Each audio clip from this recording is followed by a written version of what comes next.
we have a load of wheat going today.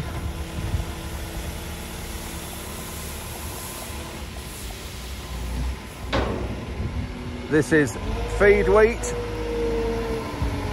and it's going to a local mill just nearby for animal feed.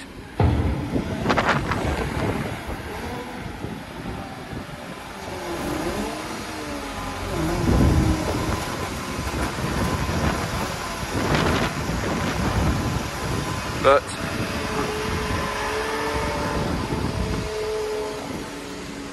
the problem we've got at the moment in the industry, you'll have heard on the news, there's the possible problem with 120 to 150,000 pigs that are ready for the abattoir and ready to go in the food chain, but they're actually not going to do that because there isn't the labour in the abattoirs. So these pigs, they've reached the weight, there's a welfare issue on the farm and they need the space, and so these pigs are going to be killed, and they are going to be incinerated instead of going in the food chain. And our government doesn't seem bothered about it, looking at the interview that Boris Johnson did on Andrew Marr show yesterday on Sunday. So a big problem we've got for the pig industry, and also for the future of our food production and food security and self-sufficiency in this country.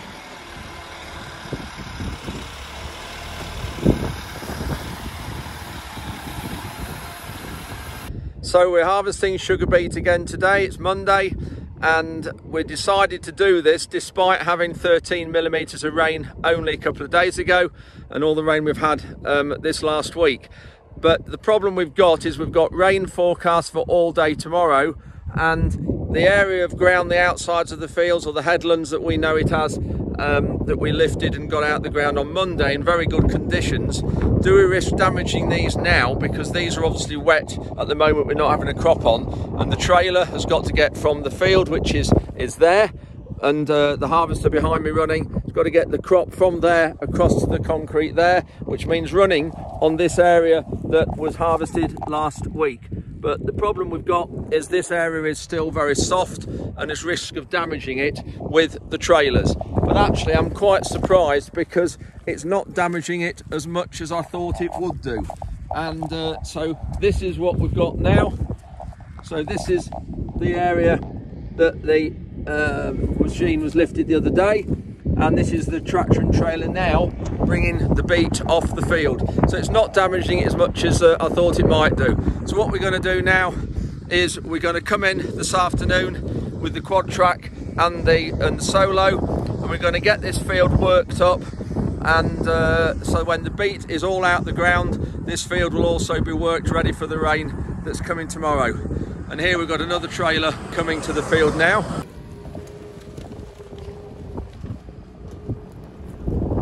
And you can see it's actually not doing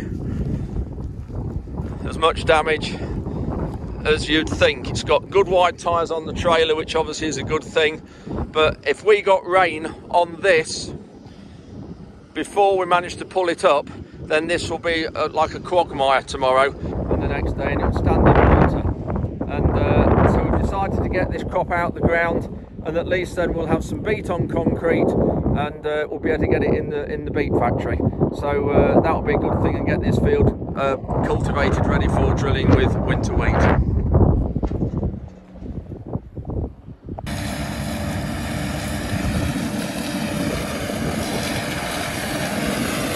You can see how the machine's crabbing.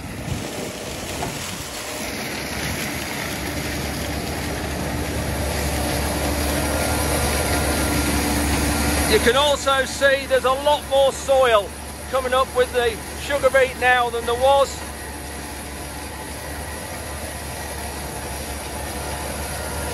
You can see the shares here, how they're lifting the sugar beet out the ground. And that's the proper scalper taking the tops off the beet.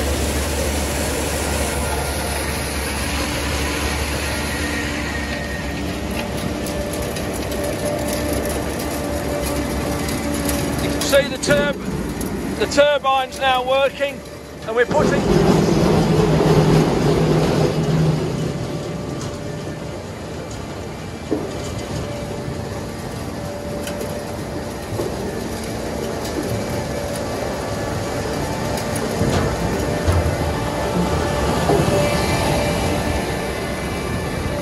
as I said, you can see the machine crabbing, which is designed to do. If you look there, the front wheels are not in the same path as the back wheels. So it's spreading the load and it's not compacting the ground. But look now at the soil stuck to the tyres compared to the other day. Big difference. And the soil is a lot stickier, but it's actually not coming up too bad.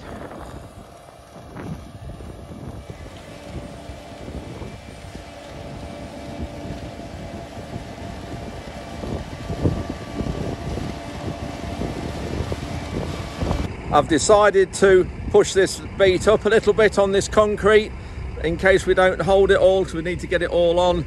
And for this we use one of our grain pushers, and we have put a quad track on the front of it. You can probably see there, and it's one we cut up and chopped a section out and bolted it into the blade. And what that does, it sits underneath, you can probably see underneath there, onto the ground and scrapes the concrete. And the reason why we've got the rubber on is that we don't want to damage the beet too much, because you can actually slice the beet, and you can actually see here the wheels have just damaged a little bit of the beet there. So that's one of the things we need to do. So with this forklift, our machine here, it's a 9.5 metre reach telehandler. And so we can actually, with the blade on the front that's probably 4 metres long, we can actually push this up in the top and the height, and actually keep the wheels off the sugar beet. So that's the aim. So we start with the boom out a little bit like this, and then it's got some beet in front of the heap, and then push the neck out, just keep pushing and pushing and pushing. But the problem we've got is, if this sugar beet was going to be here a long while, it does heat up in the heap and you lose sugar. But luckily this hopefully is going to the factory on Saturday, so it's Monday now, so it's only 4 or 5 days time, and the following Monday. So in a week today this heap should just about be gone. Otherwise we wouldn't be heaping it up like this. If you're going to keep this sugar beet sort of 2 or 3 weeks, 4 weeks, it definitely wouldn't want heaping up like this, because it would heat up in the heap and then we'd lose sugar as well. Got another load come to the heap. There's one load about every probably 10 to 15 minutes, something like that. You can see now with this there's definitely more soil in the heap. The beet's a darker colour than what it was, but it's still coming up quite well, considering we've had around about 40 millimetres of rain in the last week since we lifted this first part.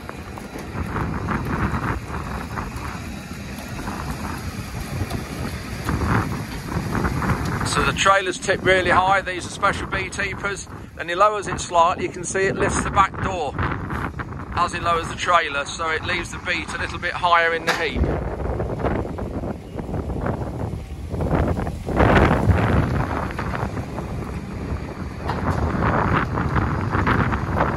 So we'll push that up. We're not going as high as we normally do, but still got quite a bit of acres to go on this concrete yet. You can see how the machine steers itself. That there is the automatic road winder on road number 4.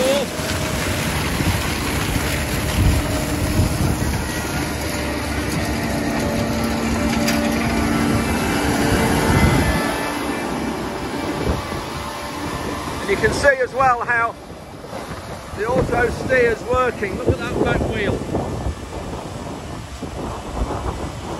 And that's all through the sensors, and auto steer, keeping the machine and the front of it in the row. It's difficult to see the rows of sugar beet here, but they are 18 inches apart, and the machine will lift 6 rows at a time, so that's taking roughly 3 meters each time it goes up and down the field. Now, work rates depends again on conditions, but this harvester lifting 6 rows at a time will do somewhere between 25 and 30 acres in a probably a 12-hour day, but of course that does depend on the ground conditions, as I say.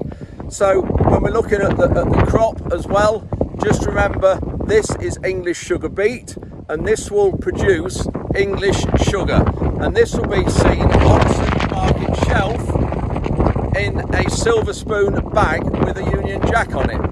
Now if you see Tate and Lyle in a supermarket with a Union Jack on it, that is foreign sugar cane that has been imported into this country, but it has been packed in the UK, so that is how they're able to put a Union Jack on it, which in my view is clearly quite wrong. And just remember that foreign sugar cane can be produced with probably 20 or so plant protection products that we're banned from using here in the UK. So that's just a point to note. So please, on your supermarket shelves, when you see Tate and Lyle and Silver Spoon next to each other, Silver Spoon is the one you want to be putting in your trolley. We've finally got round to repairing our walls at the end of the farm that were knocked down with a tractor and trailer bringing rape, but lorries always hit it as well going out. So the office conversion has come to a standstill at the minute, and we've got this going on today. This is the other side that was also knocked down with a car reversing into it.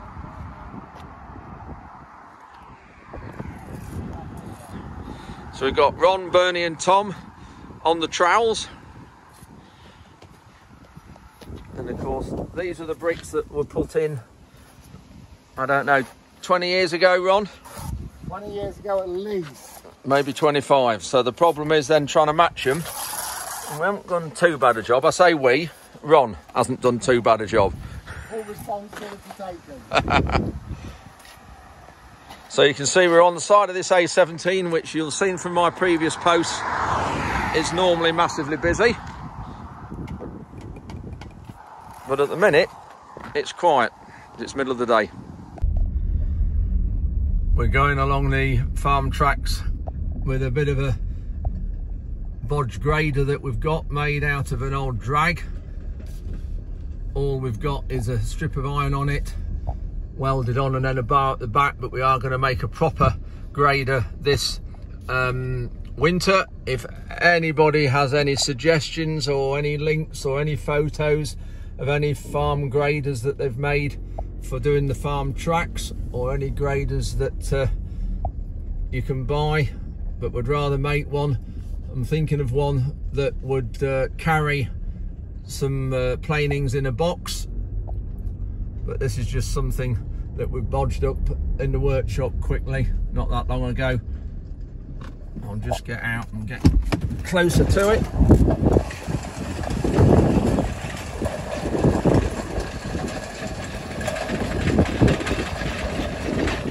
I'll have to run.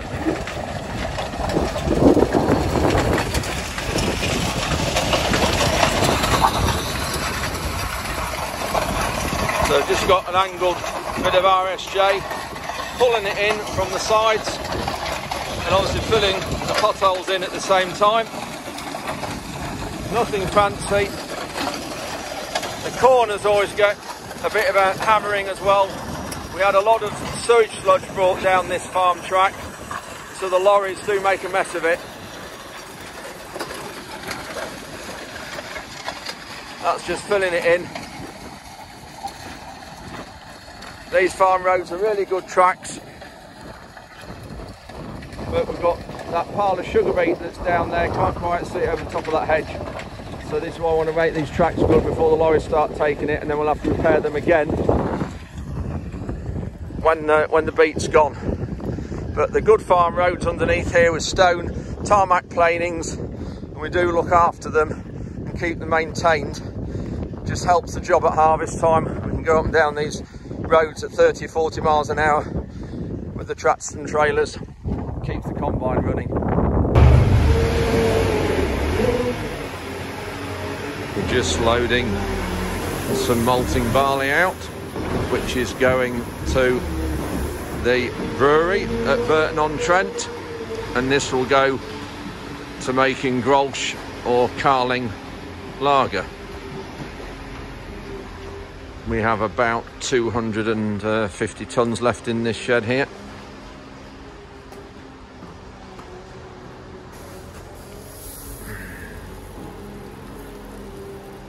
See, barley, it doesn't look quite as golden as wheat, bit duller colour.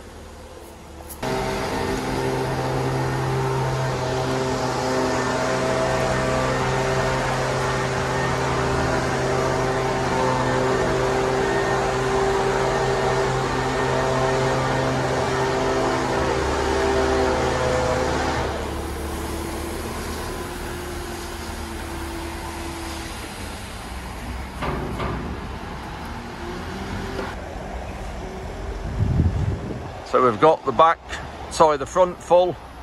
We're now filling the back.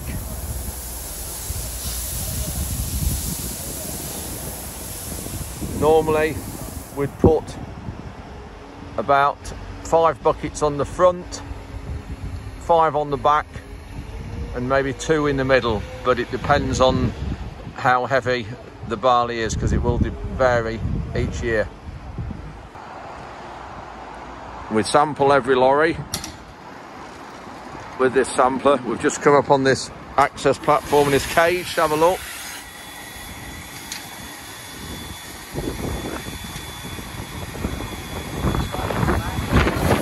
And that sucks it up and goes into the weighbridge, into a container in the weighbridge office.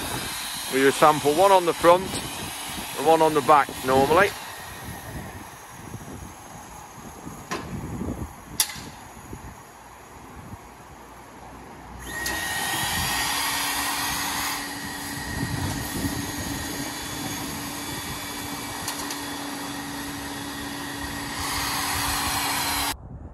It's Tuesday morning. Behind me is a lovely pile of sugar beet, and we'll have a look at that in a minute. So that's good news, but not good news is this. Look at the amount of water we've got in the field here. And what we decided to do yesterday was, when we were lifting this beet, because the rain was forecast last night, which as you can see it's happened, we decided to get the solo on and start working the land tight behind the beet harvester, so that when it rains it would let the water through. And the only thing is, I couldn't get a video of that because I was elsewhere doing something else. But what happened is, last night at about 8 o'clock we had a ram break on the solo, which released all the hydraulic oil out the quad track, which I understand now is 314 litres of hydraulic oil, and that's going to be 450 to 500 pounds for a 200 litre barrel. So that's another cost we've got to take on the chin. But so because of all that, we then didn't get these outsides of this field cultivated before the rain. And so now, if you look here, we've got water stood on the field here, and look how wet it is. But this is just the problems we have with sugar beet and with heavy clay soils. Whereas we walk on here that we have cultivated, and just look at the difference here. That is in really, really good form. The water's gone through and it will now dry, and we'll be able to cultivate this when it dries in a couple of weeks' time and drill it with wheat. But it just shows the problem with sugar beet on heavy land.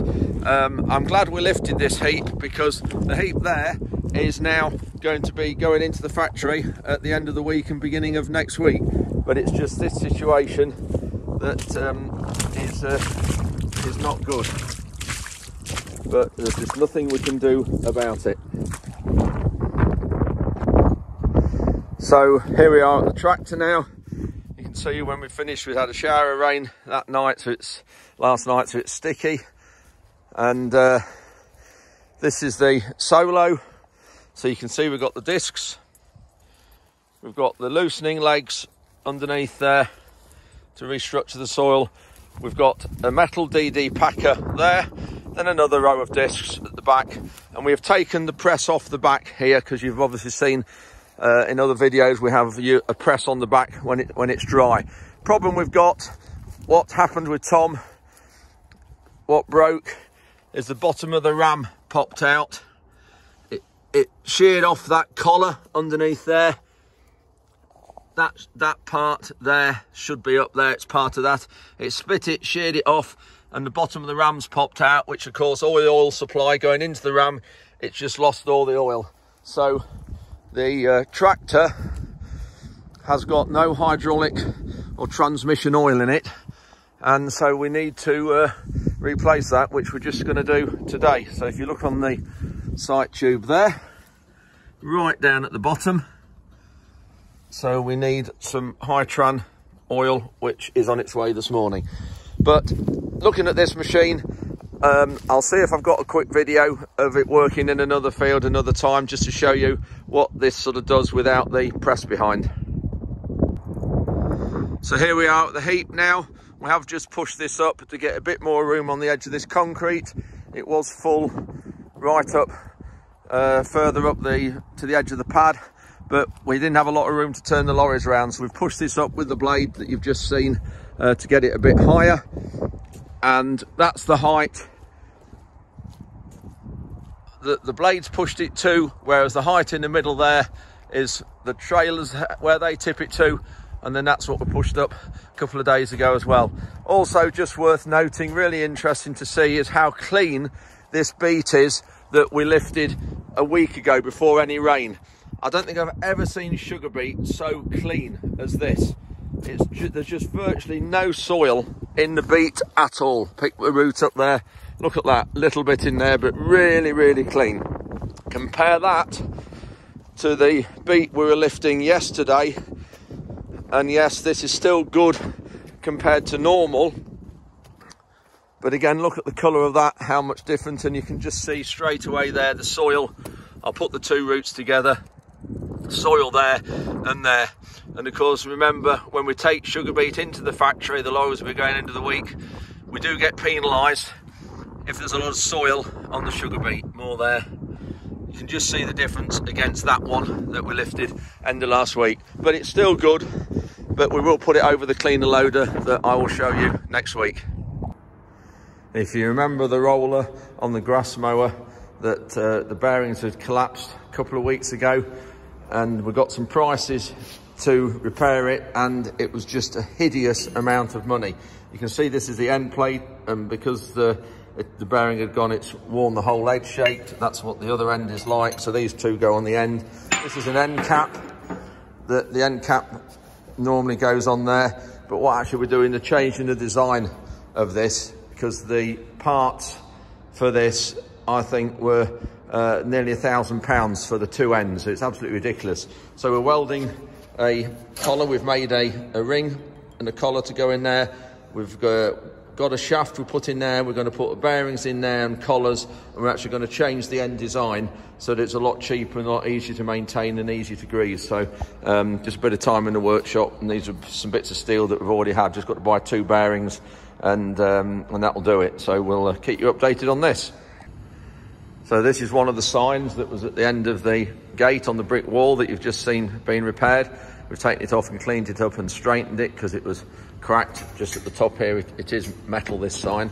And so we're just going to let the wall harden off a bit more and then put this back. Now, Agri, the company we do a lot of trials work with, some of you know them and we'll deal with them, big nationwide distribution and advice company, and have a good partnership with them with the trials we do. And iFarm is, I think Agri have 23 iFarms around the UK, and we are the one for Lincolnshire, and I stands for information. And so we have open days, and where we have anywhere up to 120 farmers come to our open days when we have 3 or 4 a year. And it's great to share information and discuss with everybody and get ideas off us all. And it's a brilliant networking hub that we have here. So it's great when anybody comes. Anyway, we'll get this on the wall in a couple of days when the brick's hardened off. So we've got fill the tractor up with this hydraulic oil. So we've got it on the Manitou, and we'll go straight to the tractor now and just see how they're getting on. So that's the beauty of having a 9-metre forklift.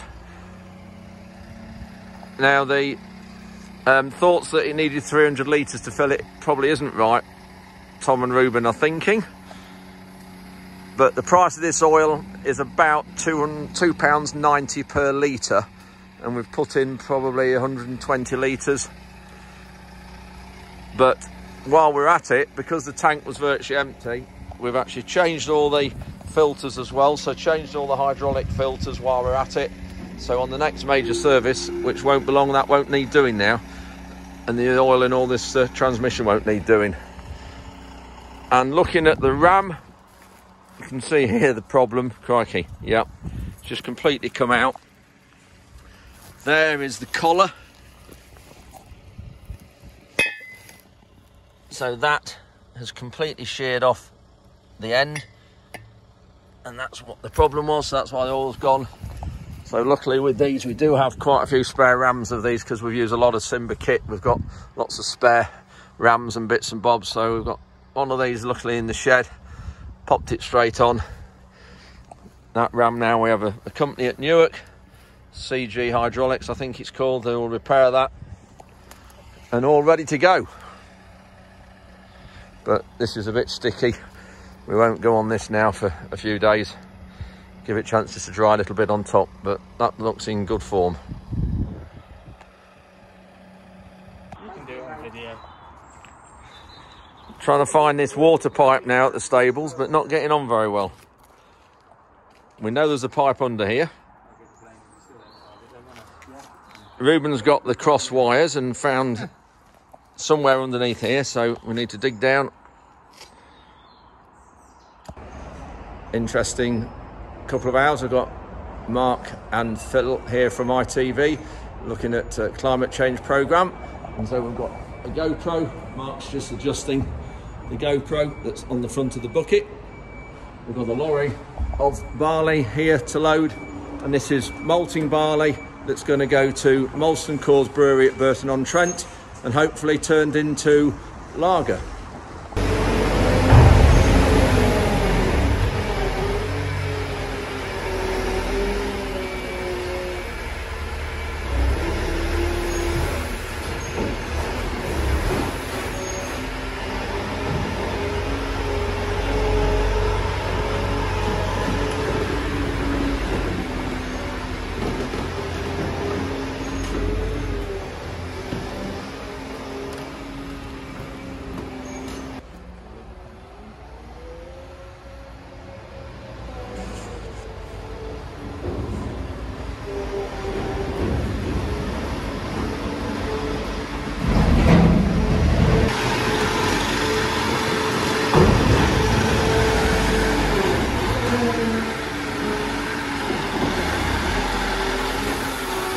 So this will be a really interesting programme, because it's highlighting the impact of climate change on food production, agriculture and the whole food supply system.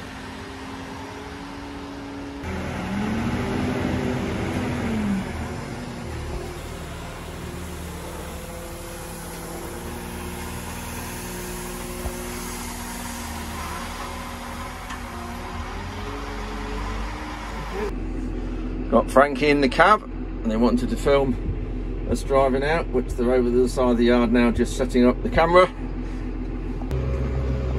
We've now turned round down the lane, heading back to the yard. Cameraman Mark and Phil is waiting at the yard there.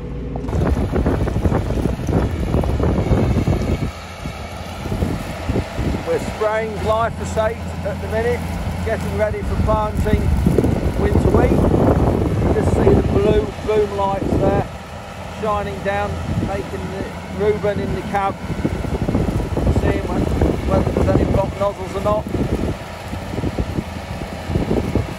And here we're only putting on a low rate of glyphosate, so it's 1.5 litres per hectare we're using, and that is about 560, 540 grams active ingredient per hectare. So we'll just get out and have a look at the problem and the weeds while we need to be doing this before we plant the crop. So the product we're using here is glyphosate. Now I have an empty can here, and this is one of the products of glyphosate we use called Rodeo, and trying to find the, here we go, there, 360 grams per litre of glyphosate. So just to remind you, this is the most environmentally friendly plant protection product we use bar none, and it enables us to look after the environment, look after wildlife and nature, protect ground nesting birds as well. Now, looking at, I've got another can here, but this is Fairy liquid. Now you might wonder, why am I got a Fairy liquid bottle and the can of Rodeo, and what is the similarity and comparison between the two? Well, the can of Rodeo has a warning symbol of a triangle and an exclamation mark. Now that is the lowest warning symbol you can have, and it says causes serious eye irritation. Wash hands thoroughly after handling. Wear protective eye protection. So that warning symbol there just happens to be the same warning symbol as on a can of Fairy liquid. So for everybody who thinks that that product is carcinogenic and causes problems and kills people, then that product must also do the same, because it carries the same warning symbol. Now just remember, this product here is what you wash your dishes with. You eat food off plates that have been washed by Fairy liquid that carries the same warning symbol there as a can of glyphosate. Please don't forget that.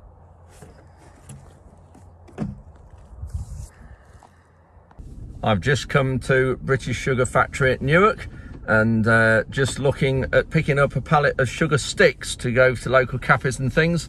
And we've got quite an issue with a lot of sugar at the moment in cafes and things is Tate and Lyle sugar with sugar cane. So we're trying to get the British Sugar sticks with the Union flag on into various cafes. So I'm just picking up a pallet full to try and distribute them. So we'll have a look at that in a minute. So this is the sugar factory at Newark. They process around about 9,000 tonnes a day when they're on full capacity, where our sugar comes to. And we're only 11 miles from here, so it's great. So we've got, you can see the homegrown sugar. So here we are with the pallet of sugar sticks. We'll have a look at them when we get them back to the farm. That's it, on the way back to the farm now. Great sign there, look. Newark factory, producing sugar since 1921. Brilliant.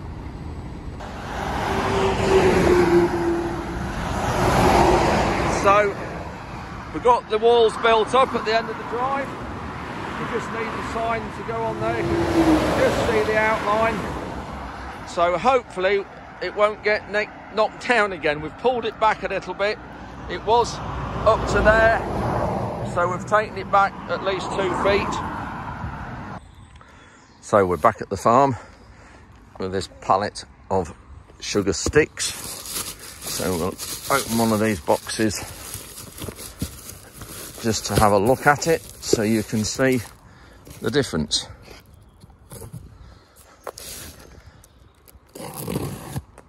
And just to remind you that this is made from English sugar beet and not foreign sugar cane. So here we have British Sugar with a Union Jack on it. Back British Sugar there. Yeah, so when you see in a cafe or a restaurant or anywhere where you go and you have a coffee and they give you the sugar in a little sachet, and it'll have Tate and Lyle on the sachets, which most of them do, that is made from foreign sugar cane that is grown with probably 25 products that we are banned from using that won't be grown in this sugar, and also the environmental way that it's grown as well is more kind to the environment. So this is what you want to look out for. And if you have any or you have got a cafe or farm shop or restaurant or anything like that, and you'd like to get some of these British sugar sticks, please put them in touch with me, and we'll see what we can sort out. We tried to drill this field yesterday straight on the stubble, but with 58 millimeters of rain in the last 7 or 8 days, it was too wet. The drill was blocking up, so we're having to just move it shallow and mix the soil and the straw together a little bit, and then we'll be able to drill it. And this is the one drawback with our Simba free flow drill, but it's something that can't be helped, but it's something that we are going to have to look at. But this Simba X-Press is great at just creating some little bit of tilt in the top few inches. See